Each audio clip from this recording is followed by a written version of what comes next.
मत करिएगा का what is you could say hydrological cycle. क्या है एक हाइड्रोलॉजिकल साइकिल? वेट कर रहा हूं भाई, अगर आप जवाब नहीं दे सकते तो भाई आपको पढ़ना नहीं चाहिए, क्योंकि आपको अगर पढ़ना है तो आपको उसके लिए जवाब देना पड़ेगा, आपको मुझसे कनेक्ट करना पड़ेगा। आप जवाब नहीं देंगे मुसीबत हो जाएगी। It tells how rainfall occurs, not so. The process in which the water vapours convert into rainfall, कह सकता हूँ। सी वाटर इवेपोरेट्स, ठीक है, प्रोसेस का पार्ट है।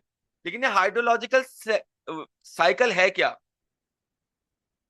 सो बेसिकली हाइड्रोलॉजिकल साइकिल का जो मेन मकसद है ना बेटा, into clouds and rainfall occurs. ठीक है ठीक है, तुमने पूरा साइकिल बता दिया, अच्छा शाबाश है।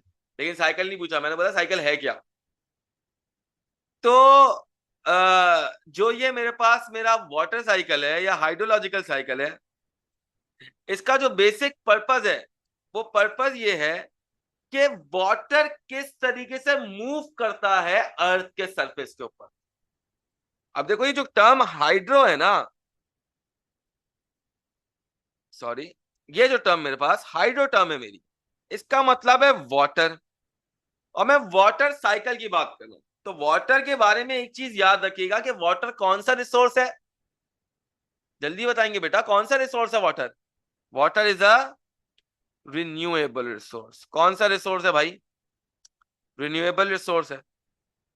अच्छा, जब मैं वाटर को रिन्यूएबल रिसोर्स कहता हूं तो मतलब क्या है कि वाटर जो है वो आपको वापसी एटमॉस्फेयर से मिल जाता है। So the movement of water in the atmosphere in the hydrosphere is known as what? Is known as hydrological cycle. ठीक है, तो सबसे पहली चीज लिखेंगे मेरे पास, सबसे पहला पॉइंट लिखोगे मेरे साथ, the water cycle. The water cycle is how water moves, is how water moves between the earth's surface, is how water moves between the earth's surface and the atmosphere, and the atmosphere। यानी अर्थ के surface और atmosphere के बीच में जो water की movement है उसको मैं क्या कहता हूं? हाइड्रोलॉजिकल साइकिल कहता हूं। तब वो आपसे पूछे what is hydrological cycle 2 mark में, तो पागलों की तरह ये प्रेसिपिटेशन इवेपोरेशन लिखने मत बैठ जाना। It is the movement of water in the atmosphere and between the atmosphere and the earth surface. ठीक है ना? तो अर्थ के सरफेस और एटमॉस्फेयर के बीच में जो वाटर की मूवमेंट है उसको वाटर साइकिल कहते हैं। क्या सबको यहां तक बात क्लियर है, अंडरस्टैंडेबल है? किसी को कोई परेशानी, कोई दिक्कत, कोई ऐसी बात समझ नहीं आए तो बेटा पूछ लो।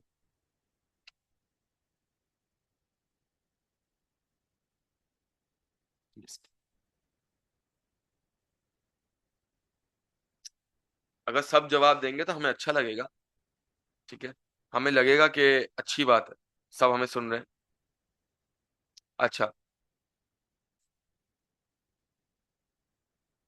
अब मैं जरा आपके लिए ना एक हाइड्रोलॉजिकल साइकिल की पिक्चर है हमारे पास, ठीक है ना?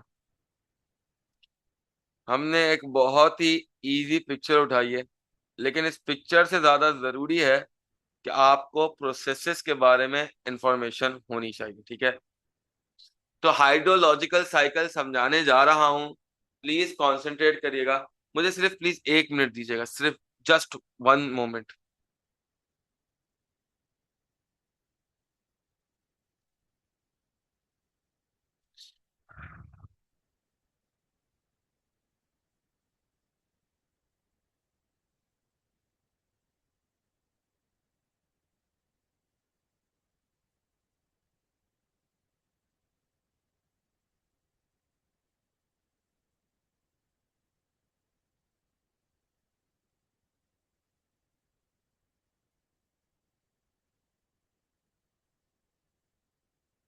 अच्छा जी, तो हम बेटा अब जरा वाटर साइकिल पढ़ने जा रहे हैं।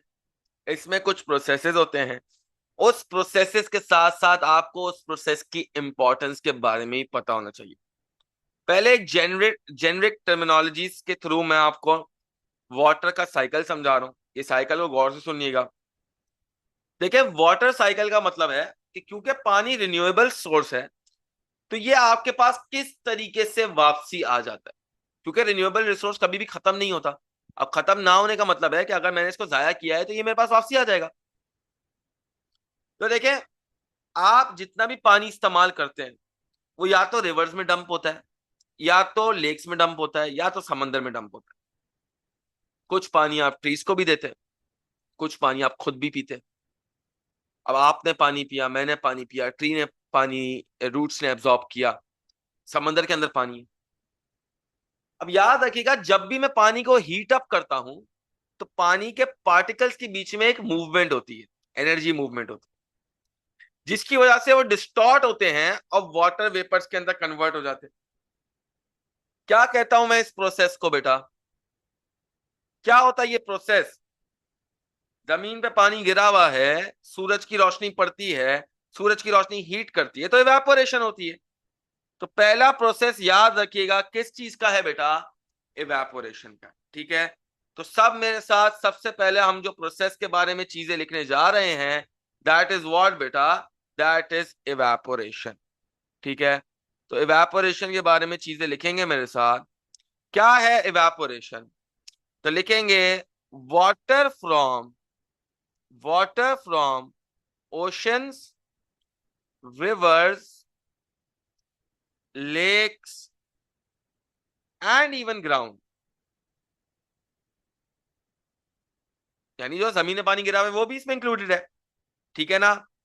बारिश हुई, पानी गिरा, पानी अक्यूमुलेटेड पड़ा हुआ है। कराची में तो ऑफ कोर्स हर दूसरे खड्डे में पानी दिखता है, उसकी एग्जांपल ले लेंगे। And even ground is heated up,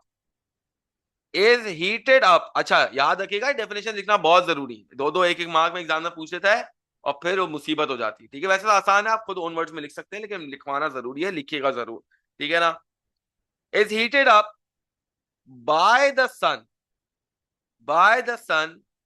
and turns into what?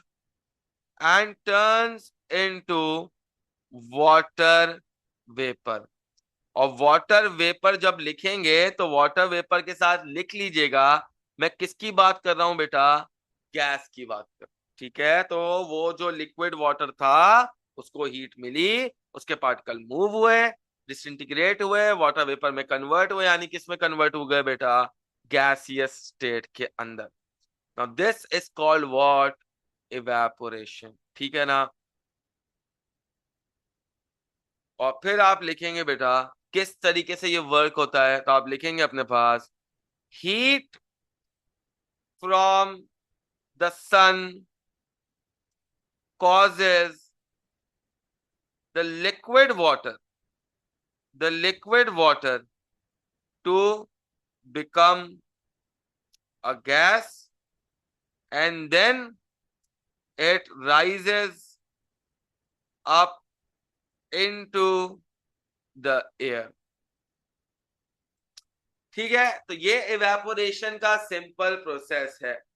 ठीक है, अच्छा बेटा मैं पहले ही बता रहा हूं, इस सेशन की कोई रिकॉर्डिंग मैं प्रोवाइड नहीं कर पाऊंगा माजरत के साथ।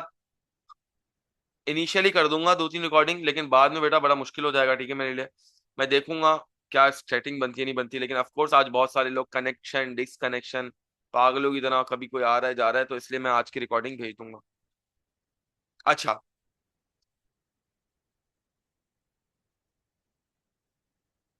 लेकिन अब ट्रीज भी तो हैं, ट्रीज के अंदर पानी गया रूट्स में से, और ट्रीज पानी तो रूट से लेते हैं, यानी ट्रीज के लिए जो मेन सोर्स ऑफ वाटर जो एब्जॉर्ब करता है वो रूट्स है।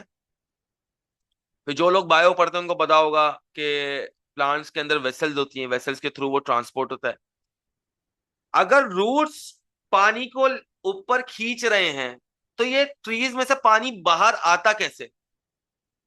जैसे आपको और मुझे पसीना आता है और फिर ये पसीना सूखता है, तो हमारी बॉडी पर से भी इवेपोरेशन हो रही है। तो ये जो ट्रीज पे से पानी निकल रहा है, मैं प्रोसेस नहीं पूछ रहा, मुझे पता है, सबको पता है ट्रीज पे से ट्रांसपायरेशन होती है, मैं ये नहीं पूछ रहा। मैं पूछ रहा हूं ये ट्रीज के किस कंपोनेंट में से पानी निकलता है, ट्रीज के अंदर कौन सा ऐसा एरिया है जहां से पानी निकलता है। एक्सेलेंट स्टाफ, सबको पता होना चाहिए कि ट्रीज के अंदर बेटा पानी निकलता ही, देखो रूट्स तो एब्जॉर्ब करते हैं पानी, ट्रीज में से जो पानी बाहर आता है वो स्टेम से नहीं आता, वो लीव्स से आता है। एक्सेलेंट बेटा, दानिया, उमर, ठीक है ना। तो ये ट्रीज में से पानी बाहर आता है, ये लीव्स से आता है। देखो मुझे पता है, सबको पता है प्रोसेस ट्रांसपायरेशन है, हम पढ़ेंगे भी ट्रांसपायरेशन, लेकिन इसका एनालिटिकल क्वेश्चन क्या हो सकता था कि कौन सा कंपोनेंट ऐसा है जिससे पानी बाहर आता है, तो सबको पता होना चाहिए पत्तों से, लीव्स से। तो लीव्स के अंदर पार्शियल गेटवेज होते हैं, जैसे आपकी बॉडी में पोर्स होते हैं ना जिसमें से पानी निकलता है, तो लीव्स के अंदर भी पार्शियल गेटवेज पोर्स होते हैं जिसको आप स्टोमेटा कहते हैं। आपके सिलेबस में नहीं है स्टोमेटा, आपने याद नहीं रखना, लेकिन जो लोग बायो पढ़ते हैं उनसे मेरा मुंह खा दे वो, ठीक है ना। कहा समझेंगे कि कहां से पानी निकलता है बाहर, ट्रीज में से, लीव्स में से निकलता है, ठीक है। तो नेक्स्ट प्रोसेस जो हम पढ़ने वाले हैं वो क्या है बेटा, लिखेंगे अपने पास हेडिंग ट्रांसपायरेशन। सबको ट्रांसपायरेशन के बारे में चीजें पता होनी चाहिए, ट्रांसपायरेशन, ठीक है। अच्छा, अब ट्रांसपायरेशन की बात कर रहा हूं, ठीक है। तो ट्रांसपायरेशन ट्रीज से होती है। वापसी जरा 1 मिनट अपने डायग्राम पे आएंगे। तो बेटा ये जितने भी मेरे ट्रीज हैं, ये ट्रीज से जब वाटर इवेपोरेट होता है तो इस प्रोसेस को मैं कहता हूं ट्रांसपायरेशन। अभी मैं सिर्फ ये प्रोसेस पढ़ रहा हूं कि मेरा पानी जो सरफेस के ऊपर है वो एटमॉस्फेयर में कैसे जा रहा है, यानी जितना भी हाइड्रोस्फेयर का पानी है ये एटमॉस्फेयर में कैसे जा रहा है। तो एक जगह मैंने पढ़ा इवेपोरेशन हो रही है, दूसरी जगह मैंने पढ़ा ट्रांसपायरेशन हो रही है, ठीक है। तो सब प्लीज अपने पास next heading,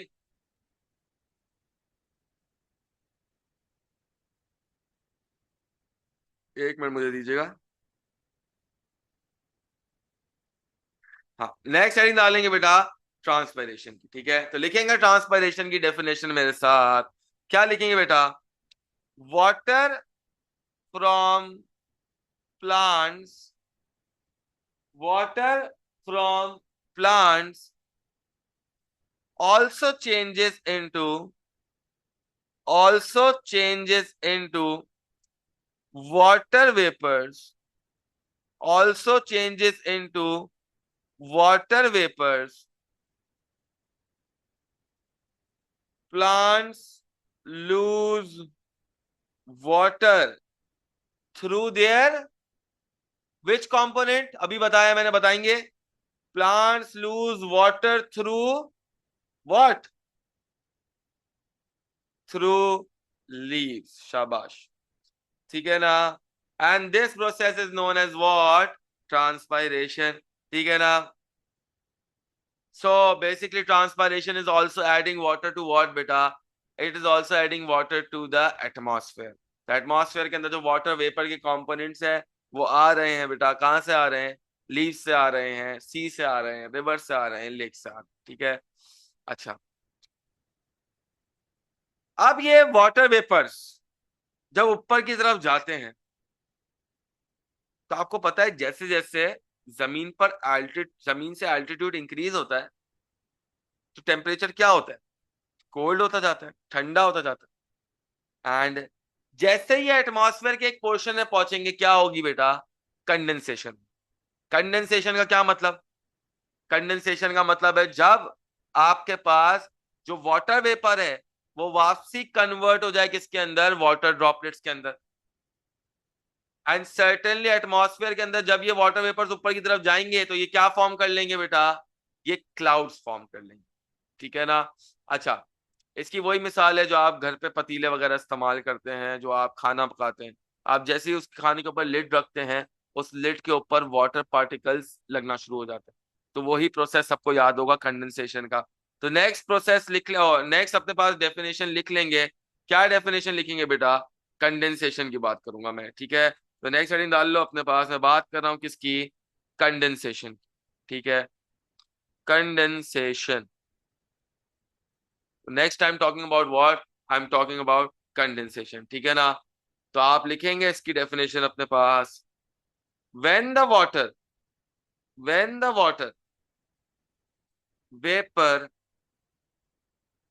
in the air rises higher, rises higher, it cools down, it cools down and turns back, and turns back into tiny water droplets.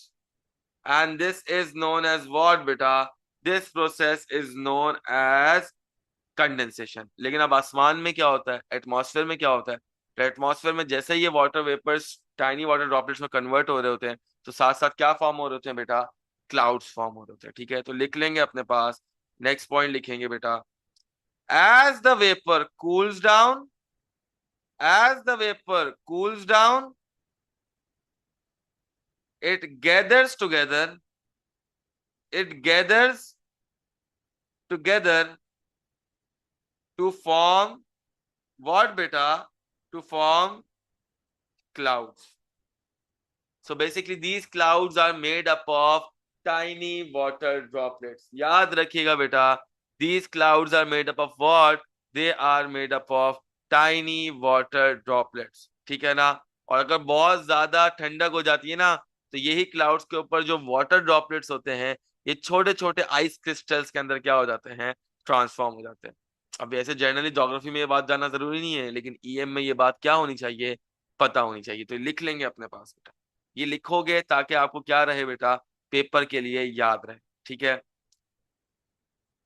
These clouds are made, these clouds are made of lots of tiny water droplets or ice crystals, or ice crystals if it is what, if it is cold enough। यानी अगर temperature बहुत ज्यादा cold होंगे, तभी ये tiny water droplets convert होंगे बेटा, किस में कन्वर्ट होंगे, वाटर ड्रॉपलेट्स में, ठीक है, ओ आइस क्रिस्टल्स के अंदर, ठीक है ना। अच्छा, अब ये इवेपोरेशन हो रही है, वाटर ऊपर गए, कंडेंसेशन हुई, बादल बने। ये जब बादल बनेंगे, तो ये बादल जब बहुत ज्यादा हैवी हो जाते हैं, तो ये रेनफॉल करते हैं। अब आप देखें, पानी सरफेस पे था, ऊपर गया, कंडेंस हुआ, रेनफॉल हुई, तो वापसी नीचे आ गया। तो क्या ये एक हाइड्रोलॉजिकल साइकिल कंप्लीट हुआ? Yes, it is a completion of which cycle बेटा, अ हाइड्रोलॉजिकल साइकिल। और बारिश होने को अच्छे ज्योग्राफिकल इन्वायरमेंटल मैनेजमेंट टर्म्स में क्या कहते हैं बेटा, क्या कहता हूं मैं बारिश को?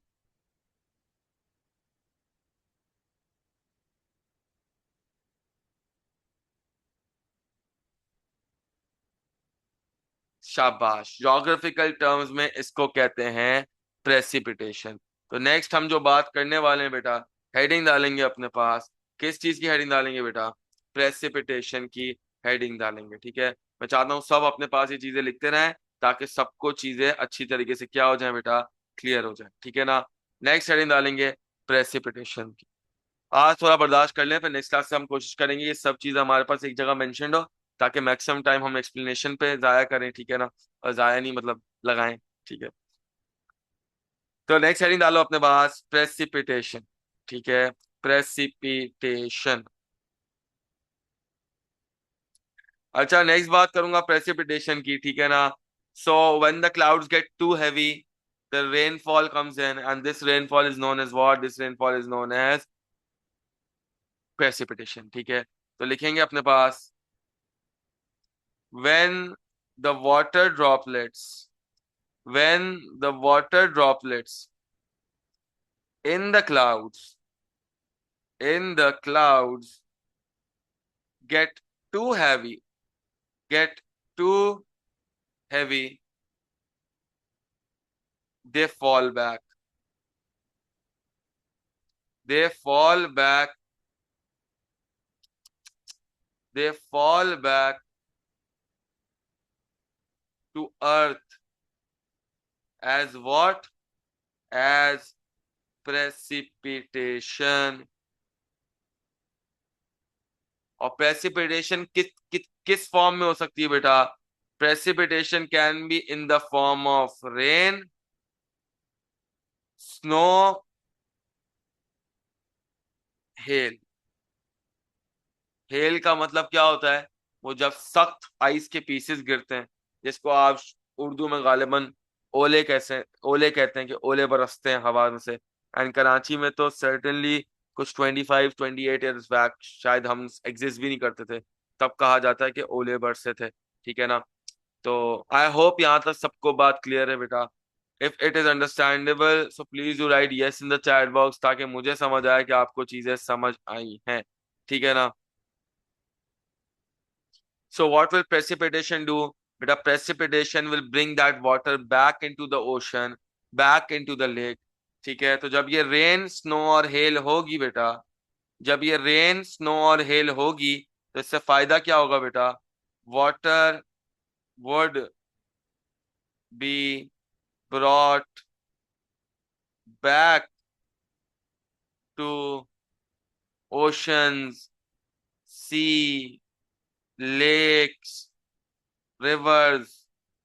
ठीक है? अंडरस्टैंडेबल है बात। यानी जब ये बारिश होगी तो ये सारा का सारा पानी आ जाएगा कहाँ पर? वापसी अपनी जगह पर। फिर वापसी इवेपोरेशन, फिर वापसी कंडेंसेशन, फिर कंडेंसेशन के बाद प्रेसिपिटेशन। ठीक है ना? अच्छा, नेक्स्ट चीज अब देखें। ये पानी जब बारिश से नीचे आया है, तो ये उड़ के तो वापसी ओशन या रिवर्स में नहीं चले जाएगा ना। ये जब ओशन या रिवर्स में जाएगा तो उसका भी क्या है? प्रोसीजर है ना यार। फॉर एग्जाम्पल, अगर ये फॉर एग्जाम्पल अगर आपके पास ये बारिश हुई, सबको यहां बारिश दिख रही है, सबको ये खूबसूरत सी बारिश दिख रही है जो हवा में हो रही है। ये बारिश का पानी माउंटेन पर आएगा, ये माउंटेन से ड्रेन होता हुआ नीचे आएगा, फिर ये लैंड पर आएगा और लैंड से लेक में जाएगा। ये जो पानी ने अपनी जर्नी माउंटेन से लेक तक तय करी है, क्या ज्योग्राफिकल टर्म्स में नाम देता हूं इस जर्नी को? What do I call this journey in geographical terms? अब असली टेस्ट होगा। अब ये ऐसी टर्म नहीं आपने कभी जिंदगी में सुनी ना हो, लेकिन प्रॉब्लम क्या है कि वो हमने उसको कभी इतना डिटेल में देखा ही नहीं ना, हमने सोचा कभी इतनी इंपॉर्टेंट होगी। अब ये बारिश गिरी है माउंटेन पर, ये माउंटेन से नीचे उतरेगी, ये माउंटेन से नीचे उतर के फिर लैंड पर आएगी और लैंड से लेक में जाएगी। ये माउंटेन से नीचे उतरेगी, लैंड पर जाएगी और फिर रिवर में जाएगी। अगर रिवर के पास माउंटेन नहीं है तो ये लैंड के जरिए फिर रिवर में जाएगी। तो ये लैंड पे जर्नी तय कर रहा है अपना पानी, in between reaching from the sky to the lake, ये जर्नी को मैं क्या कहता हूं? As soon as the droplet touches on the land and it enters the river, ये जो जर्नी तय करता है बीच में, इसको क्या कहता हूं? कौन सा प्रोसेस है ये? वाटरफॉल नहीं, वाटरफॉल नहीं।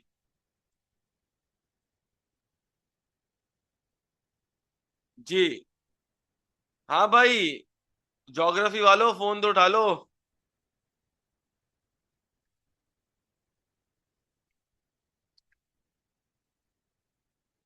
बता दें यार, मेहरबानी होगी आप लोगों की।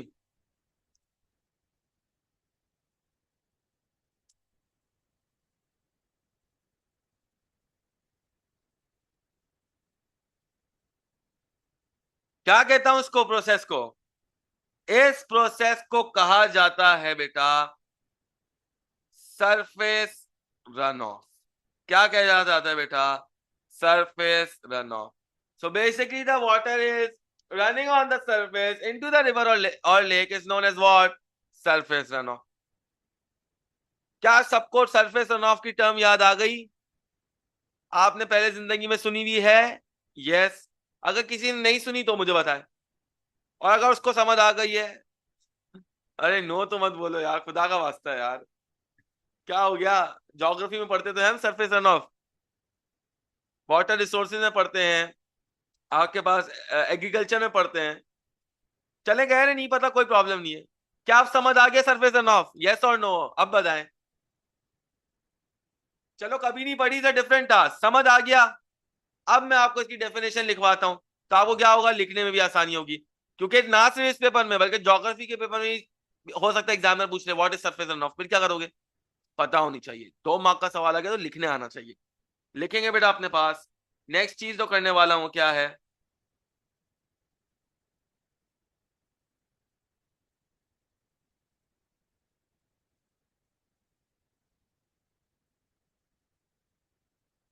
Surface run of. हेडिंग डाल लेंगे बेटा अपने पास, सरफेस रन ऑफ। अच्छा जी, सरफेस रन ऑफ के बारे में लिखवा रहा हूं, प्लीज लिखेंगे बेटा अपने पास। यस सर, अंडरस्टूड, ओके बेटा, गुड, शाबाश। तो सरफेस रन ऑफ के बारे में लिखेंगे अपने पास, क्या लिखेंगे? After precipitation, after precipitation, after precipitation, water flows, water flows across land into the rivers, into the rivers। Sir आपने माउंटेन कहा था, माउंटेन भी लैंड का हिस्सा है बेटा, ठीक है। In lakes, rivers, lakes and oceans, oceans. This is known as what बेटा? This is known as surface runoff. ठीक है, लिखेंगे अपने पास, this is known as surface runoff. ठीक है, क्या कहता हूं मैं इसको? मैं इसको सरफेस रन ऑफ कहता हूं। बहुत तंग कर रहे हैं। मैं इसको क्या कहता हूं भाई? मैं इसको सरफेस रन ऑफ कहता हूं, ठीक है। अच्छा जी, वंस हमने बात कर ली सरफेस रन ऑफ की, अब हम आगे की चीजें देखेंगे, ठीक है ना। अच्छा, सरफेस रन ऑफ के बारे में एक और चीज लिख लीजिएगा, ठीक है ना। So this is a important thing to write, please do write it. This process helps collect, this process helps collect and move water, यानी ये वाटर को कलेक्ट भी करता है और वाटर को मूव भी करता है, ठीक है ना। कहां पर बेटा? Back to oceans. Move, collect and move water,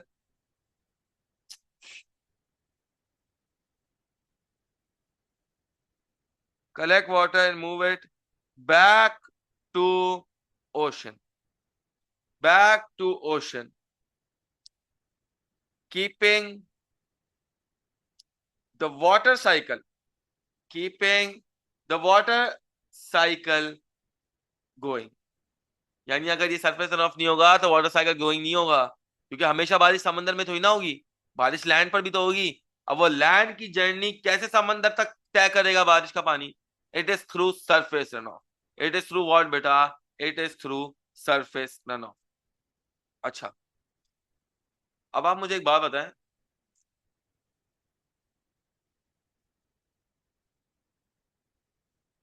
evaporation की डेफिनेशन दिखा दूं, देख लो, स्क्रीनशॉट ले लो यार, मैं फिर मेरे को आगे चीजें करानी। सर ईएम की क्लास रोज वेनेसडे को ही होगी? नहीं नहीं बेटा, कम से कम 3 दिन लेनी पड़ेगी, ठीक है। 2 दिन में बेटा पूरा नहीं होगा। एक दिन पास पेपर्स का रखना पड़ेगा, 2 दिन आपको शुरू में तो सिर्फ सिलेबस कंटेंट ही करना पड़ेगा, क्योंकि जितना मैक्सिमम सिलेबस कंटेंट करेंगे उतना पास पेपर करना आसान हो जाएगा, क्योंकि पास पेपर बहुत कनेक्टेड आते हैं। तो हमें पास पेपर 3-4 सेक्शंस के बाद ही करना पड़ेगा। तभी तो शुरू में तो हमें मल्टीपल कॉन्सेप्चुअल नॉलेज ही लेनी पड़ेगी। अबे भाई, उमर साहब आप कौन है भाई, जल्दी ले लें यार स्क्रीनशॉट।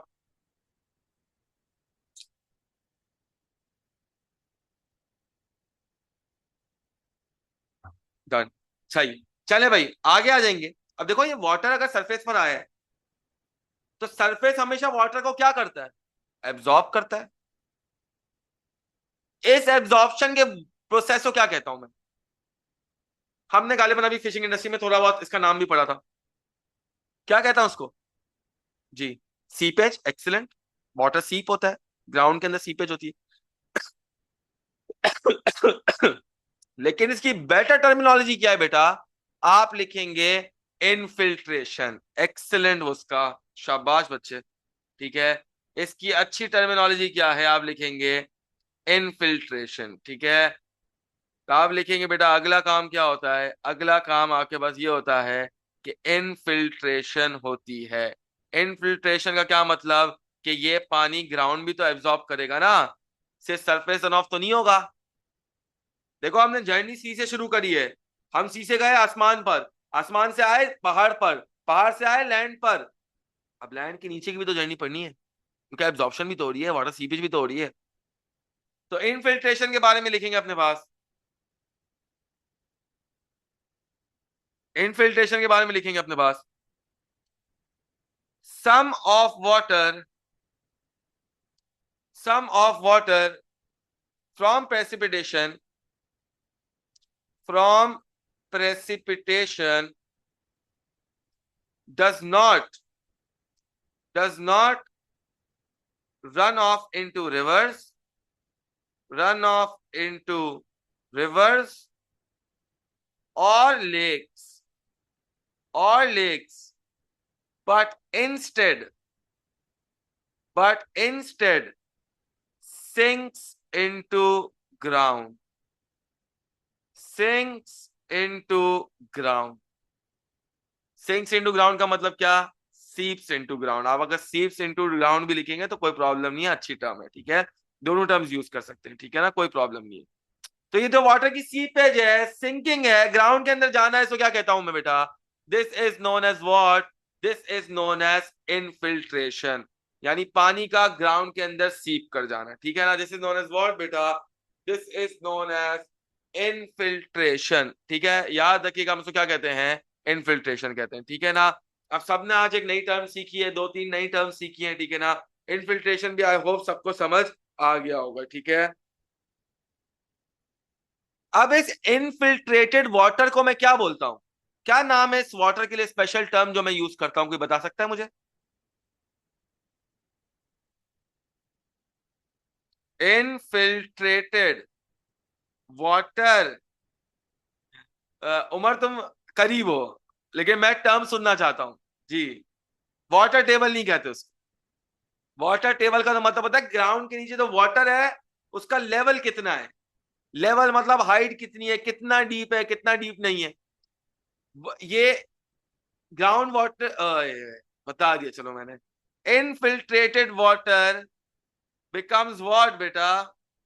Becomes ground water. मैं इसको क्या बोलता हूं? Ground water. यानी अंडरग्राउंड के पानी को क्या कहते हैं? ग्राउंड वाटर कहते हैं, ठीक है। Ground water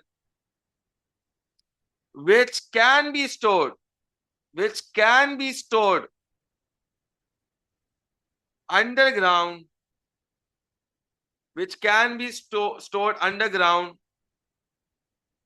for longer, for longer periods and used by plants or collected by people through wells। यानी आप इसको वेल्स के थ्रू खुद भी कलेक्ट करते हैं। प्लांट्स के रूट्स अक्सर इतना ज्यादा डीप इनटू द ग्राउंड चले जाते हैं कि वो ग्राउंड वाटर को क्या करते हैं बेटा? एब्जॉर्ब करते हैं, ठीक है। क्या सबको यहां तक बात क्लियर है? अंडरस्टैंडेबल है? किसी को कोई परेशानी, कोई दिक्कत, कोई ऐसी बात जो समझ नहीं आ रही तो बेटा प्लीज पूछ लीजिएगा। If it's clear do write clear in the chat box, ताकि हम आगे की तरफ बढ़ सकें। पक्का क्लियर है सबको भाई? कोई परेशानी तो नहीं हो रही?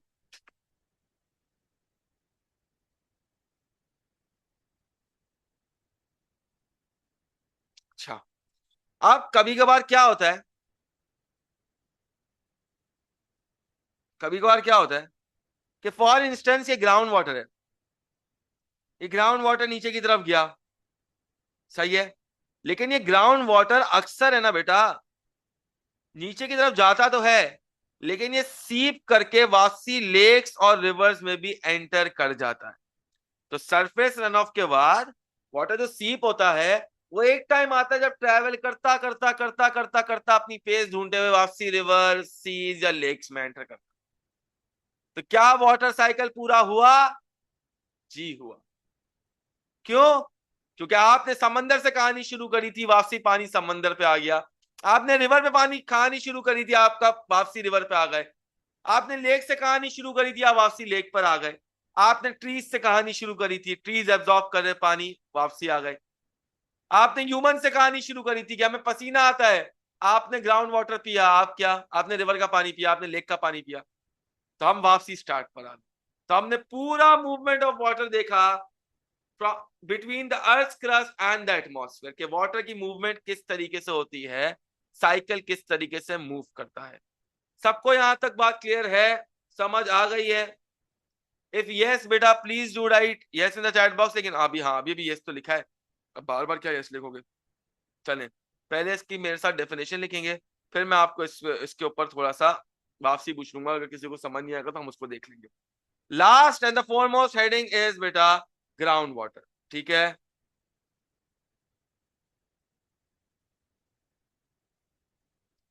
तो अपने पास आखिरी हेडिंग डाल दीजिएगा बेटा,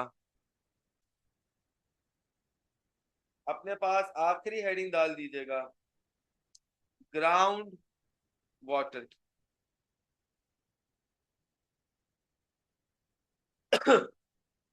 बहुत ज्यादा पढ़ा लिया आज यार, बिल्कुल हालत खराब हो गई है।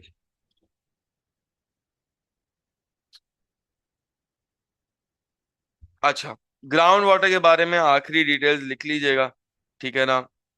तो ग्राउंड वाटर के बारे में लिखेंगे, ground water, ground water slowly moves, slowly moves, groundwater slowly moves under the earth's surface, under the earth's surface, and may eventually, and may eventually, and may eventually flow back flow back into the rivers, and may eventually flow back into what beta, into the rivers। ठीक है, reverse भी लिख लें, lakes भी लिख लें, oceans भी लिख लें। This is known as what बेटा? This is known as ground water flow. This is known as what बेटा? This is known as ground water flow. तो ग्राउंड का वाटर फ्लो करके वापसी रिवर्स, लेक्स, ओशंस में चले जाए, उसको क्या कहता हूं मैं बेटा? ग्राउंड वाटर फ्लो कहता हूं। क्या कहता हूं भाई? ग्राउंड वाटर फ्लो कहता हूं। ठीक है ना बेटा?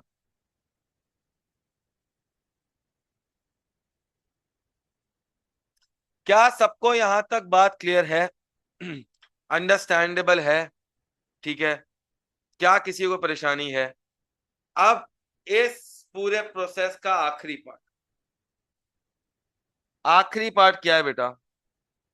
कि देखो, एक तो ये ग्राउंड वाटर फ्लो करके चले गया ओशंस के अंदर।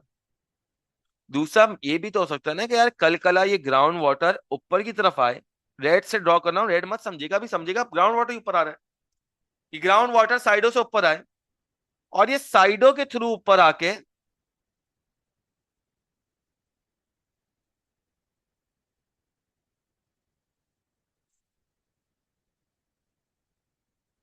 एक मिनट दीजिए, 2 मिनट दीजिएगा। मुझे लगता है आपके पास डिस्प्ले नहीं आ रहा है यार, पता नहीं क्यों, लेकिन शायद हो सकता है थोड़ा इंटरनेट का प्रॉब्लम हो।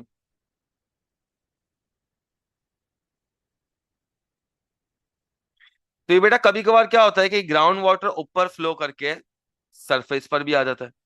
अब हो सकता है कभी कभार रिवर्स में जाए, लेक्स में जाए, लेकिन कभी कभार ना भी जाए। अगर ना ही जा रहा है तो कभी कभार ये क्या होता है, जब ये ग्राउंड वाटर बढ़कर सरफेस के थ्रू, साइडों के थ्रू बाहर आ जाता है, तो हमने वाटर रिसोर्स में में पढ़ा है, इसकी वजह से एक प्रॉब्लम होती है। कौन सी प्रॉब्लम होती है? जब भी ग्राउंड वाटर ऊपर की तरफ सरफेस पर आ जाएगा और सरफेस पर लैंड कर जाएगा, वाटर लॉगिंग होती है। एक्सीलेंट। क्या होती है बेटा? वाटर लॉगिंग होती है। ठीक है, शाबाश शाबाश, एक्सीलेंट। ठीक है, अब ये वाटर सरफेस पर आया है तो ये सरफेस के थ्रू भी क्या हो जाएगा? इवेपोरेट हो जाएगा। तो कभी कभार ये ग्राउंड का वाटर लेक्स में जा रहा है, रिवर्स में जा रहा है, कभी ये सरफेस के थ्रू ऊपर भी आ जाता है, फिर सन की हीट लगेगी, ये इवेपोरेट हो जाएगा। तो आप लिखेंगे इस आखिरी प्रोसेस को। आई आई एम श्योर किसी को इस प्रोसेस का तो नाम नहीं पता होगा। ये जो साइडों से पानी निकलता है, वाटर लॉगिंग नहीं कहते इसको। मैंने पूछा प्रॉब्लम क्या होता है। ये तो साइडों से पानी निकलता है, सरफेस के ऊपर से पानी निकलता है, ग्राउंड वाटर का निकलता है, इसको क्या कहते हैं? किसी को अगर पता है तो बता दे। बट आई एम श्योर किसी को नहीं पता होगा, किसी को भी नहीं पता होगा। ठीक है, तो इस प्रोसेस को, आखिरी प्रोसेस को बेटा कहते हैं आप, क्या कहते हैं? आप कहते हैं थ्रू फ्लो। आप क्या कहते हैं बेटा? Through flow. H, through flow. तो आप इसको थ्रू फ्लो कहते हैं। सो क्या है थ्रू फ्लो बेटा? Water that infiltrates into, water that infiltrates into the soil, into the soil, can flow sideways।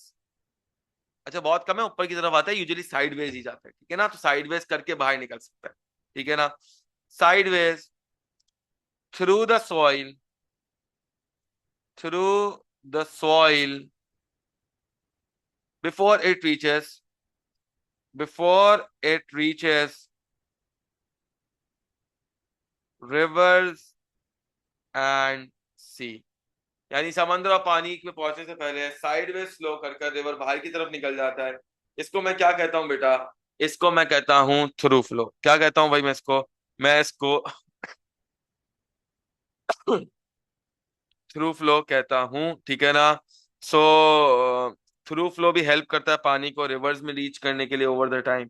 ठीक है ना, तो ये आपको हेल्प करता है फ्लड्स भी प्रिवेंट करने में। ठीक है ना, तो क्योंकि फिर सारा का सारा पानी साइडवेज निकल जाता है तो इजी हो जाता है। सही है, फिर ज्यादा वाटर प्रेशर नहीं बनता। ठीक है ना।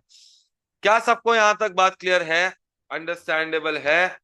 किसी को कोई परेशानी, कोई दिक्कत, कोई ऐसी बात समझ नहीं आ रही तो पूछ लो। If it's clear do write clear in the chat box. बेटा यहाँ पे मैं अपनी क्लास को एंड करूंगा।